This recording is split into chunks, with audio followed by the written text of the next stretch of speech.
So, hi, welcome to Noise Podcast. I'm Shane, I'm Glory. and we're here with. I'm coming out of my cage and I've been doing just fine. I'm the storyteller. Hi. I always love your introductions, and we're gonna ask him some questions today about his upcoming EP, Setting the Scene. So, congrats on that, by the way. How do you feel about the response, the announcement so far? Yeah, it's been weird because I started under a new name and stuff and I released all new socials. So it was kind of weird like announcing something and realizing there was no one to care yet. Mhm. Like I had to restart and get people to care again.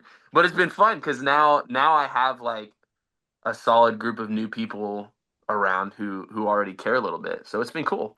I'm Yeah, curious. I don't. The record's not out yet in this time, like currently, like as we're speaking. So it'll be interesting seeing what happens once it drops. Mhm. absolutely. But Well, I'm amped. I'm amped right now. dude, fuck yeah. I'm on a TikTok to, post the podcast promo and everything. And it's like every time I'm on there, I always see you and seeing just the comments, the likes, the views. I'm like, damn, killing it. It's It's actually it's incredible. I'm very happy for you. That's just very impressive. You're grinding. Yeah. it's cool. Yeah, I honestly was like, you know what changed TikTok for me? It was before it was like I'd wake up every day and I'd be like, "Ah, I gotta do this again because the label wants me to do this again, and because you're an idiot if you don't do this again." And I like when I decided I was gonna come back and try it again, I was like, I'm not gonna post on TikTok unless I had fun making the content. And so Hmm. I found a way to have fun making the content, and now all of a sudden other people care. And I was like, oh, it turns out like if you don't hate what you're doing, other people also don't hate what you're doing. It's a crazy concept. Yeah, Who would have Exactly. thought? So no, absolutely. it's been fun. Yeah. Mhm. Well, we obviously checked out the EP ahead of time. I know you Mhm. sent it to us and you were like, please, I hope it doesn't suck. It's meant to be, a new step in a different direction. Hopefully the best thing, you've heard that I've done.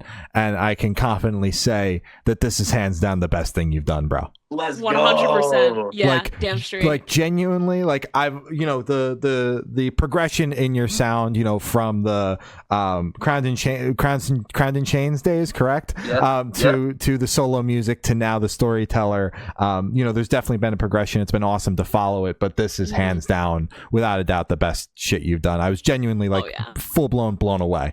Yeah, Go. damn straight. So- He was telling me about it before we let you in. He was like, this shit this is his best shit. It's so fucking good. And I was like, you're completely right. Yeah. I completely agree. It's fucking Bro, awesome. you got me geeking under this mask. Yeah, I'm telling you. I can't see. I'm making you blush. I can't I would see. have thought it was the opposite. I can actually. maybe You put a look very filter sad. on for when I want to blush, probably. Oh man, Right? I'm You so should have glad like you little guys liked sticky it. things to add, Yeah. right? Yeah. The little anime I'll have sticky to figure thing. that out. Yeah. That'll be the next era, right? So, is there any meaning behind the EP title or cover art?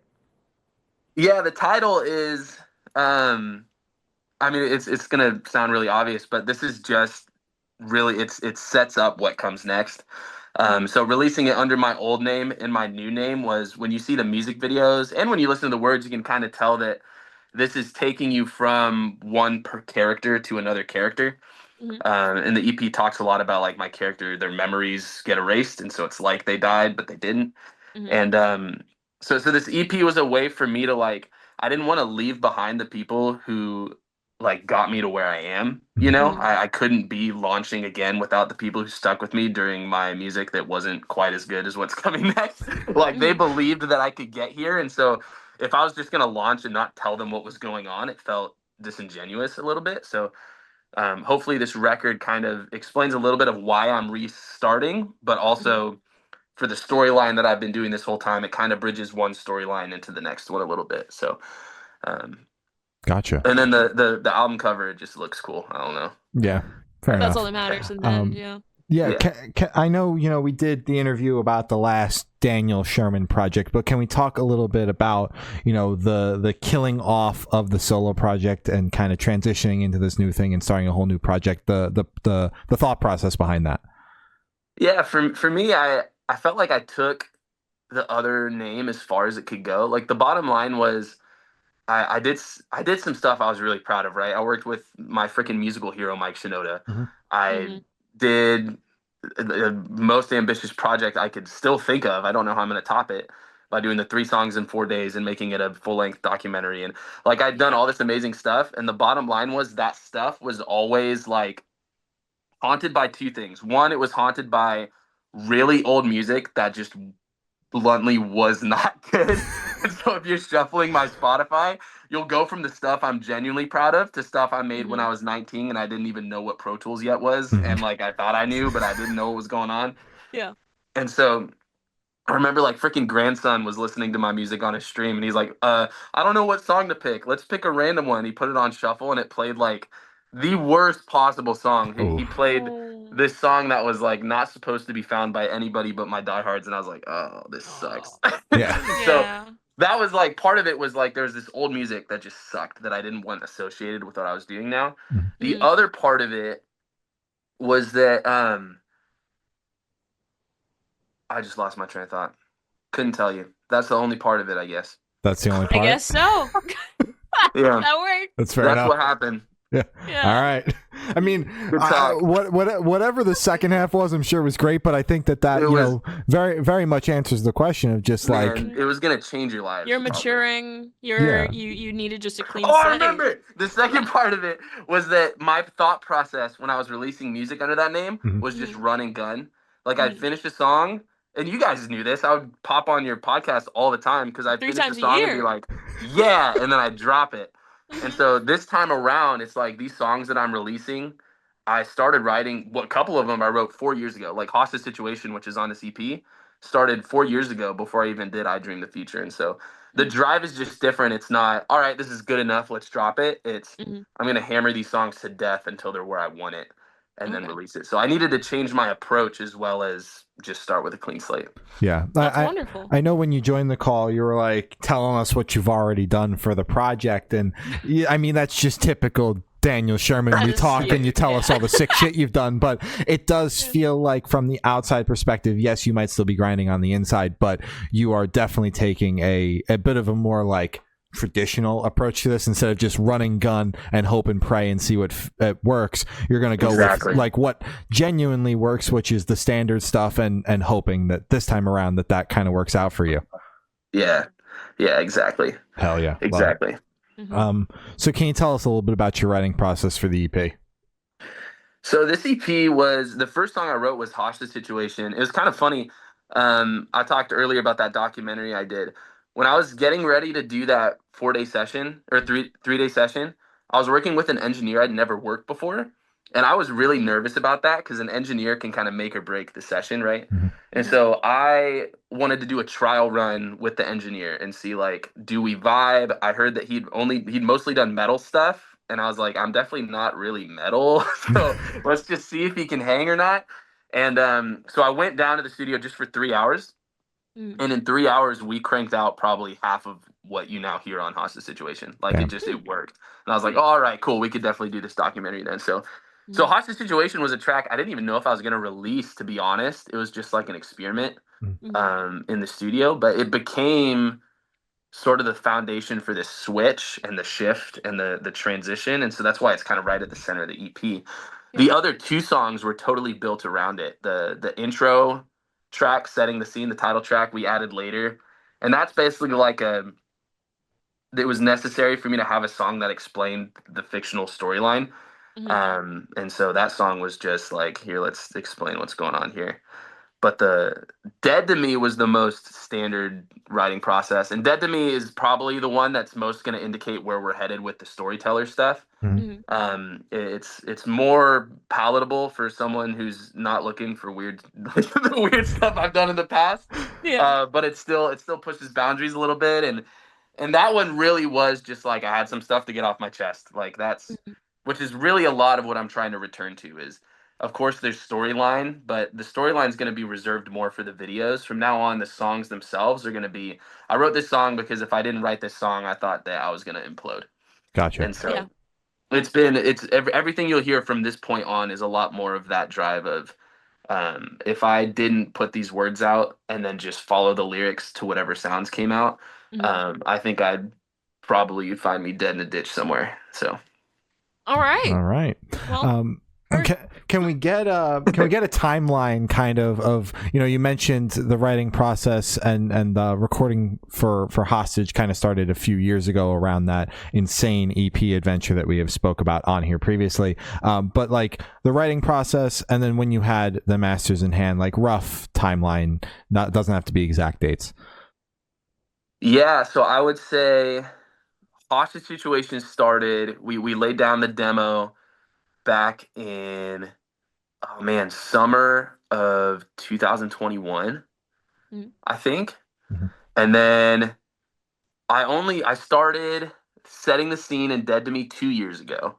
Mhm. Um, and that by 2 years ago was when I knew I was going to restart. And so those songs were written with the rebrand in mind. But Mhm. I did not get the masters for these until a month and a half ago, 2 months ago. So it's really is like the part that we're changing how we do is the mixing and mastering part. Mhm. I'm working with my buddy Giovanni again. People who are familiar with my Oh old yeah. stuff will have heard that name before. Yeah. And he's my mix engineer, mastering engineer, in Mhm. session engineer for everything I do moving forward. Yeah. And there's something about I remember I called him up when I started doing the storyteller stuff again because I was like I was trying to do it all on my own and I was like Mhm. I'm not having fun anymore. And Oh. I'm listening to my mixes and I can tell I'm not having fun anymore. And I told him and luckily he knows me so he didn't take offense. I was like I need someone really stupid to work with who's really like the vibe needs to be dumb. He's genius to be clear, not that type of stupid. Yes. Like Yeah. personality wise, like I need it to be like I'm hanging out with my friend and we're Exactly. just being really dumb together because Mhm. when that energy's in the room, it works. Mhm. And Yeah. so having him in, especially during the mix process, which is like you're staring there looping a snare drum for 2 hours trying to get it to not suck. Mhm. Like if you don't have someone in there who's fun to work with, you're gonna Mhm. bang your head against the wall. And so Absolutely. um but he's been grinding out these mixes. Literally like this EP, it's been past the production stage for at least 6 months. We've just been mixing for 6 months. So that part is really, really what's different in the timeline on things. Gotcha. Gotcha. All right. And also curious on if adapting the moniker and literally physically putting on a mask has impacted your writing process at all. Do you feel like you're able to more authentically kind of represent yourself and talk about yourself? Or is it the opposite? What's the Yeah, difference? it's been really weird. That's kind of something I didn't expect to be honest, but I would say that even with Dead to Me, but with the record that's coming out later this year, the album, Mhm. you'll hear a level of vulnerability that I don't think I've really touched since I was in Crown and Chains. Like the Mm. lyrics are a lot more personal. Yeah. And to be honest, that the album scares the hell out of me because of some of the stuff I say on it, which is Yeah. good. Like as a creative, it should. Mhm. I've always believed that, and Mhm. it's been really eye opening for me that taking on a new name, putting on the mask, knowing that, I mean, even though people who know me in real life know what I'm doing, it makes me feel protected in a way, Mhm. Mhm. and so it makes me more willing to go to that place. Which it's kind of crazy to realize that I like it was kind of like, dang, what was I doing this whole time if I lost that? Like Yeah. I can't believe I lost that. And so it's you're when you hear the stuff that's coming out, even on this record, Mhm. you can feel it. It's tangible that Mhm. there's a different level of confidence and there's a Mhm. different level of openness that I just haven't had since I was in high school doing this. So Hmm. it's been cool. And the other part that's fun is the mask is so inspiring when it comes to the visual content. Mhm. Like I didn't realize there was so much stuff I wasn't willing to do because I didn't want to look stupid. But Yeah. all of a sudden you put on a mask and I'm like, I want to look like an idiot every chance I get. Because it's just like, who cares? No Yeah. one, like most people don't even know it's me. I can Yeah. do whatever I want in this thing. Exactly. So Yeah. so my social media is gonna have a lot more buffoonery going on it because Hell it yeah. can, you know. Yeah. So Exactly. And that's just shit that's gonna boost you too, because people are gonna think you look badass as fuck because of the mask. They're not gonna think you look yeah, like a buffoon. Hell no. I can comment yeah. and tell you look like a buffoon every time if you want. We'll turn on I post would appreciate notifications. that. Please do. Yeah, you got to keep me Someone's gotta humble keep you too. humble. That's Exactly. right, man. Exactly. Damn right. So what song off the EP took the longest to write, and then which one is your personal favorite? Ooh. Took the longest to write. I'm gonna have to say hostage situation. Okay. Like I mean, literally, we wrote it 4 years ago, and it's just coming out. Yeah. But also in terms of time we put in that song, the production, it was really. If I felt so dumb at the end of it because I started with a really solid demo. Mm-hmm. I fleshed out the entire song, and then all of a sudden I was like, I just got in my head, and I was like, I don't think this is working. And so I redid the production probably 7 times. Like I just Oof. literally took the lyrics and the drum beat and I scratched it, rebuilt it, scratched it, rebuilt it. And I just never liked it. And Mm-hmm. then so I bring Giovanni in like 2 years down the line, right? And I show him the song, the original demo, and then I show him all the other ones. He's like, I like the original one more. That's how it always is. Yep. Mm-hmm. And so then we just built from the original one, and all of a sudden it worked again. And I was like, man, I hate you, but I love you. So that one was just. It's like it's a weird song, you know. Like the whole premise is that I'm taking people hostage, and I want you to root for me still in that situation. Like I'm kidnapping someone and telling them I'm like the boss, but also it's supposed to sound like I'm the good guy somehow. And so Mm-hmm. that was kind of tricky to make me not sound like a jerk in the song, but also Yeah. like and so a lot of that came out in the production, but that one just took forever to get to where it was experimental and weird, but also palatable and fun to listen to. And Mm-hmm. my favorite on the track has got to be "Dead to Me." Mm-hmm. Like I said, that song really leans more into where I'm headed with the storyteller. The Mm-hmm. first two tracks are honestly like, what if Daniel Sherman sucked less? Like that's kind of the vibe. Like even Hostage Situation sounds like the I Dream the Future title track, but Mm. better. Yeah. um, the Dead to Me is the first song that's like, oh, this is a little different for him. Like Mm-hmm. this is headed in a new direction, and lyrically too, it was just more inspiring. Like I wrote the chords and the lyrics and the melody of that song in probably 10 minutes at the piano, and was like, oh, I forgot that's what songwriting's supposed to be like. Like it just Yeah. happens, and then you're like, cool, let's make this thing. Mm-hmm. So that song's different, and I love that it closes out setting the scene because that's to me that Dead to Me is the first storyteller track. Like that's Gotcha. the first one that's who this is. So Hmm. that's got to be my favorite for sure. Hell yeah. Gotcha. Mm-hmm. So for this question, I want you to pick your favorite lyric off the EP and tell us the meaning behind it. Oh, I know your questions, and I Yeah. let them surprise me every Mm-hmm. time, It- They guys. still get you. I mean, Why do we do this? it's been a minute too. I mean, I feel like it's been almost a year since the last time we spoke. Mm-hmm. Yeah, Longer a little bit than over. that? Yeah, a little bit Yeah, over a possibly. year. Yeah. That's crazy. Yeah. All right. Favorite lyric. Favorite lyric. Probably "What If I Don't Want to Forget." It's a lyric that's on "Dead to Me."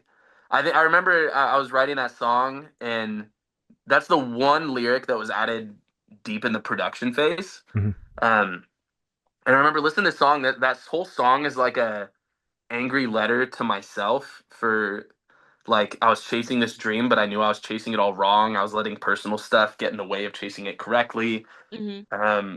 And so that whole song "Dead to Me" is like the person I was before and the way I approached music before. Like I kind of hate that person. Mm-hmm. And I remember writing this song and being super into music again. And then while I was doing it, I was like, but what if the past me was right? Like what if there's magic I'm losing now? Mhm. And so that line, "What if I don't want to forget," came from like I did build something really special under that Mhm. old name. Like it didn't go anywhere, it didn't do anything, but it meant something to people. Yeah. And I was like, what if this next one doesn't? And what if I'm kidding myself? And so that lyric is kind of the only time you'll hear me second guess what I'm doing this whole process, really. Yeah. But I just love that it came out of a genuine like, what if I'm wrong? Like this might Yeah. not Genuine work. concern. Yeah. So Gotcha. Heard. All right. And I did just want to check to see when the last time we spoke was. It was posted October 23rd, 2023. So it's been a minute. dang. It's been a minute since we've talked. The So that's questions why haven't the questions. changed. Nope. You know, Questions you are remind me still the that same. every single time. The questions Yeah. haven't changed, but Not changed. Oh, yikes. We've talked about it, but we're just like, nah, these are good enough. things we're open about it, you know. It's not like we're like, what are you talking about? These are fresh and new. Nah, man. I mean, if it ain't clearly it's broken, working. Every time you all post a list of who you're interviewing, I like, man, I gotta sprint to the toilet and poop a bit because I'm like, what the? It's crazy. Jesus, dude. It's crazy. Oh my god. This oh fucking, my you, God. you know what? Me too, man. I'm constantly on the shitter Dude, when I I'm get these telling emails. you, Okay, no way well- you're not. Dog. That's when I do. We have to say PR standards, bro. Just chill. PR standards go out the window when we got the storyteller on the podcast. You're Come goddamn on. right, actually. You're goddamn right. Back to the EP. Would you be able to tell us where your headspace is at while you're creating it? Mostly it was "Don't Suck." Like that sounds really basic, Yeah. but I was like knowing this was gonna be the first thing I released, and so I was like, it has to, like, regardless of what the songs sound like, the quality, it can't suck. Mhm. And so there was a lot of pressure. Like I Mhm. feel like once the fun, like writing the songs is fun, producing the Mhm. songs is mostly fun, Mhm. but the last, like, the 6 months, the mix phase, it's just been don't suck. Like whatever you Mhm. do, this really can't suck, because if you start on the wrong foot, you're gonna stay on the wrong foot. Mhm. Yeah. So honestly, yeah, mostly just don't suck. That's been my headspace. Do you think that mantra of "don't suck" helped you, or do you think it kind of scared you a little bit in the process? I honestly, like, it sounds like it wouldn't be healthy, right? But Mhm. I think it was a good reminder of, like, my biggest problem the last time around was I didn't care if other people thought it sucked or not, right? I was just Mhm. like, this is good enough for me. This expresses what I want it to, so I'm going to drop it. For me to remind myself, like, you need to make sure that this is good enough for people who don't have any reason to care, so it can't Mhm. suck. Mhm. That, Yeah. like, kept me on pace with what I wanted the new drive to be, which was, we're gonna, instead of dropping it at 80%, we're gonna get it to the 95, and the Mhm. last 5% is, if you hammer out what you think that last 5% is, you lose the soul of the song. So we're gonna stop at 95. We're gonna drop it. Yeah. I think that "Don't Suck" thing kept me accountable to drawing out whatever the full quality of these tracks was. Gotcha. Hmm. So, Damn straight. moving into this new project, you mentioned the last project is pretty much I'm making music for me, and if people like it, great. If they don't, fuck them. It's for me. Now, is it kind of like, obviously you're still making the art for yourself, but you're making it also for whoever the potential listener is in mind? Because the goal here is to really really make this one stick. Correct? Yeah, part of it is like, my record label hates hearing me say I don't care if people like it or not. Like, that's the last I can thing imagine. that I the can business imagine. Yeah. people want to hear. They're like, we kind of really want other people to like it though, We do man. need people to Yeah, like it. yeah we Yeah. kind of need people to Like, like it, bro. Like, yeah. come Yeah, on. you gotta need people to like. Yeah, that's right. But the other factor here is, like, I think I've kind of had this mentality that I want to sound different than everyone else out there. I want to experiment, and I want to play in a sandbox that no one else is playing in and make music only I can make. But I Mhm. think along the way, I thought that doing that meant that um like I can't use a reference track that's a more generic song when I'm mixing. Like, it meant, oh, this is my thing, so I have to mix like in my own way. When in reality, there's, like, the reason there's mix engineers who are really good at their job out there is because they know what they're doing, and there's a right way to do it. And Yeah. so I had to kind of, like, get out of my own head a little bit and be like, all right, just because you're mixing the way other people mix, it doesn't mean your songs are gonna sound like what everyone else's songs does. True. Yeah. And the other reality too is, like, take the business side out of it, because don't tell my record label, but I could still kind of care less about that side of it. But for me, like, the reality is they're gonna hear this. It's Yeah. fine. They It's know where okay. I It's stand. okay. Guys, we're joking. We're kidding. We Yeah. have talks We're at kidding. length. For me, like, if I have something that I want to say that I feel like other people, like, that I want other people to hear because I believe it's impactful, right? Which, Mhm. if you're a musician who doesn't have something to say you think is impactful, you should probably quit. But for me, like, I have something I believe I can say, should say, that might impact other people. If I'm then not releasing that music in a way where it can reach the most possible people, then what am I doing? Like, I'm limiting who I'm impacting. And so I kind of had to remind myself, like, what the point of all this is. And the point is to find people who need a place to put whatever they have going on in their lives and give them Mhm. a place to put it. Yeah. And so if my mixes suck, no one's gonna put their stuff there. It's not gonna work. Mhm. So yeah, it has been. It's been a different drive for sure. It's been a different Mhm. drive. Can Absolutely. imagine. Yeah. So how do you recommend your fans to listen to CP for the first time? Shooting in the car with friends in the dark with headphones on? Is a workout album, party album? What do you personally recommend? Probably get depressed first. Okay. Okay. Check. I got get really check, bummed got that out. taken Check care done. of. What Yeah, next? yeah. Like if you're really not okay, then it's a perfect time. Yeah. No, that's honestly probably most of my stuff. Like, it's meant to find you. Like, for me, I have people in my life who always ask me, like, are there any happy songs on this album? Like, I'm not interested in that. I'm Yeah. really not. I could find that anywhere I want.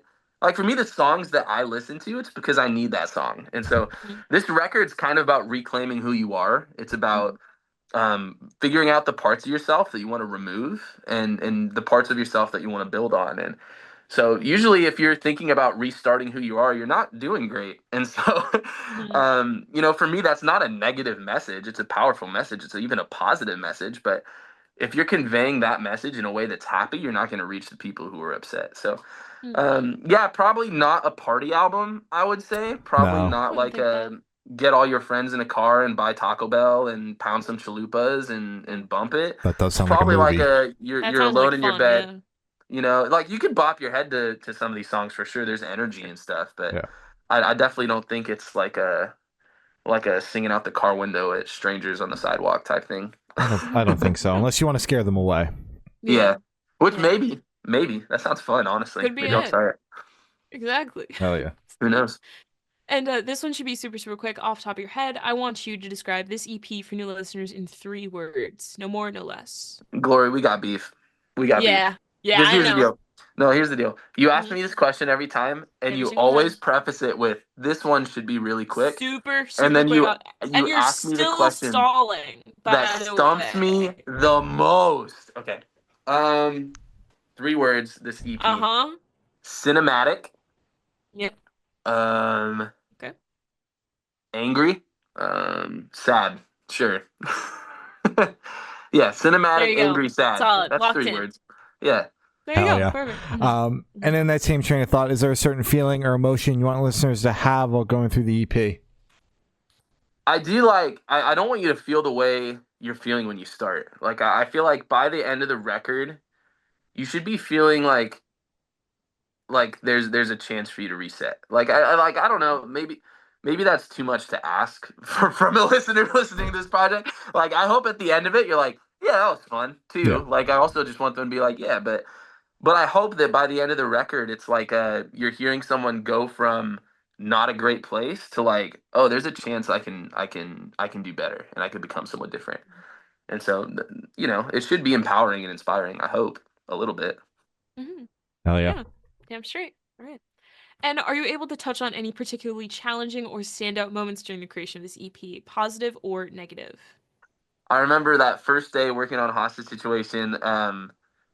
We were I was trying to explain to the new engineer I was gonna work with, right, that like I do some weird stuff, and he was like, "Yeah, I've seen it all, dude. Trust me." And I was like, "Okay." And we're like maybe 30 minutes into the production. I was like, "Do you have a can of like the spray that you use when you poop in a toilet?" He's like, "What?" I was like, "We need like the smell spray. Do you have any of that?" And he's like, "Yeah." So he got me some, and I recorded it in the mic. And I was Mhm. like, "This is gonna sound like smoke going up at a concert once we put Mhm. some effects on it. Oh It's gonna yeah. sound like the."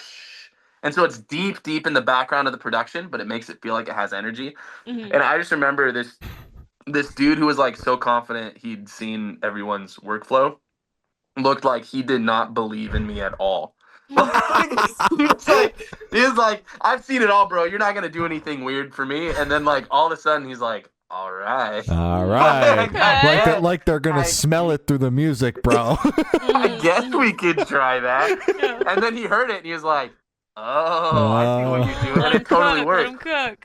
But that was like the whole 3 days too. He would like I would tell him I want to do something. And he'd be like, "There's no chance," and then it would work, and he'd be like, "I hate this guy." Like, so it was really fun that first session. It's a weird song, Hostage Situation. It really is just strange. But yeah, a lot of moments like that on this EP and on this record, especially with Giovanni in the studio. Um, I heard a long time ago that AJR, when they start an album, they just make a bunch of weird noises into the microphone just to have Mm. on standby. So Mhm. this was the first time me and Gio ever did that. And we literally had like after a few hours, we were just crying, laughing, just making the strangest noises we could think of into a microphone. And Yeah. we probably used half of them. Like there's some weird Hell yeah. stuff that turned into really cool stuff across Mhm. this EP and this album. So it was fun. Damn Hell yeah. straight. Love Hell it. yeah. So for this question, I want you to picture you're on tour, you're at a gas station for a rest stop. What is your snack of choice? Snack of choice at a gas station. Bro, I'm probably gonna have to grab some Nerds gummy clusters. I love eating that red food dye made of bugs. Shout out Yeah, Red Red 40. 40. Yeah, dude, Mhm. me and my wife eat that red bug dye all the time. Hell It's yeah. like we just like sometimes we'll just look at each other and be like, bro, we need some bug Need some bug gummies. dye. Hell Yeah, give me some yeah. bug dye. So Need some that's the stuff buggies. right there. Yeah, Yeah. that's the stuff. True. Hell yeah. All right. And for this last question on the topic of food, if your music project was a dish, what dish would it be and why? Ooh, have you asked me that? That feels new. Is that new? I mean, it's possible we asked you it. No, we've for sure asked you because the question came about in the first ever Sharia Moore interview, I think. Okay. Yes, that was like 2021. Dang, I don't remember this one. Okay, She's better at the timeline than me. if this was a dish, what would it be? This would be a knuckle sandwich. Hell yeah. Yeah, this would be a Mhm. knuckle sandwich. It's gonna knock you on your ass. You're gonna be sitting there like, ow. So Fuck. yeah. All right. Yeah. We'll lock All it right. in. So as Glory said, that's all the questions we have today. Is there anything that you would like to plug? Hey, listen to my music and stuff, please. Like I exist. I'm out here, and tell your friends. You can find me everywhere at So Tell the Story. Mhm. And like listen to my EP and tell me you love me or something. I don't know. It's helpful and stuff. And Hell yeah. also, guys, watch Good Noise podcasts religiously. Appreciate it. Watch Good Noise podcasts like it's the news. Watch Good Noise podcast like it's like a stream of your dying mother and it's the last time you're ever gonna see her. Like watch Good Noise podcast desperately. Like it's the reason you have to wake up tomorrow. Okay? Because these guys are legit. All right? Yeah. Thank you so Appreciate you. much. Good That's noise so plug. sweet. I'll always appreciate the plug. Well, thank you. Now, it's been the Storyteller, and we have been the Good Noise Podcast.